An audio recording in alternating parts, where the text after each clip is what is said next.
Banana digital. Banana. So sometimes you got to hand it to the Chinese when it comes to making things of an avidated variety, of which I have this 50 pack of mini DVDs that I wanted to see if they will work in a camera. And if they do work in a camera, it's going to tie into a video series that are just videos that I wanted to do later on down the line.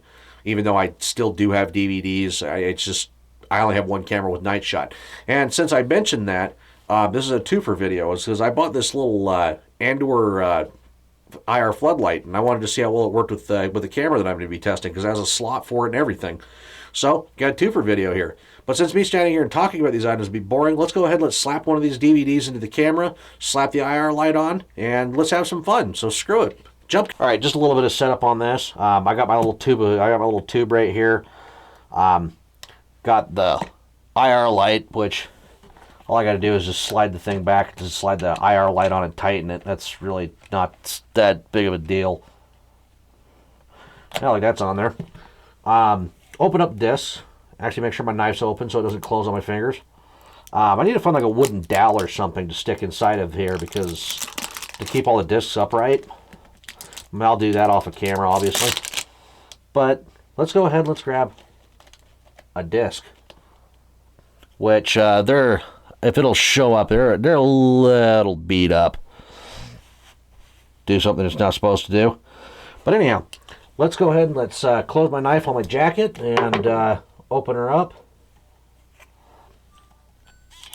And by the way, the camera I'm using for this is the is the Sony DVD, the DCR DVD 101. I will link the video to the review on that at the end of the video.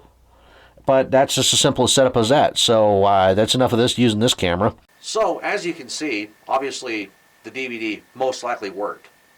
And I got to run it through a program on my computer, in which I'm using a new program for Linux. It's like MKV Utilitool or some shit like that. It's not really important because most of you aren't running MKV or aren't running Linux, so you can just make MKV and then convert the files over to MP4s if you really wanted to. But since it obviously worked, let's go ahead and let's turn the studio lights off and see how well the infrared floodlight works. So jump cut. All right, so it's not totally pitch black down here, and I do not have the floodlight on. But anyhow, I'm just going to do this live, and I'm just going to go ahead and I'm going to click the IR light on. I can see the one that's on the camera. You can see it's pretty bright. Pretty bright, this controlled studio environment. If I can turn the damn thing on. All right, now you notice it's a little bit brighter with that on. You can't see a jack shit that's going on behind me, but I can definitely see that there's red lights on the camera, or on the floodlight. So this is just a little bit of an additional freaking thing. So let's go ahead. Let's turn them off, and let's see if there's a huge. You can see the background gets darker. So obviously that works. I need to test it outside, but for the sake of getting content up on time, I'm just going to go ahead and do that. But anyhow, if you enjoyed this video at all, or maybe learned something, I still haven't edited this video, so who knows if the disc will even finalize. I mean, it obviously will if you're seeing this. But anyhow, go ahead and check out any of these two videos that are right here. You know, it really helps me out. Maybe hit like, subscribe, and do whatever it is that you do. But anyhow, thanks for watching.